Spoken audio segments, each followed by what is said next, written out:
hijobdan qanoatlanmas ekansiz, islomdan qanoatlanasizmi? Islomni din deb qabul qilganmisiz deyiladi.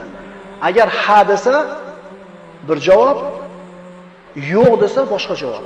Yo'q desa bu ayolga hijob haqida gapirilmaydi. Bu ayolga kalima keltirishlik haqida gapiriladi. Chunki islomdan qanoatlanmayman, hijob menga kerak emas yoki hijob bo'lish mumkin emas deydigan bo'lsa, Alloh saqlasin dindan chiqib qoladi.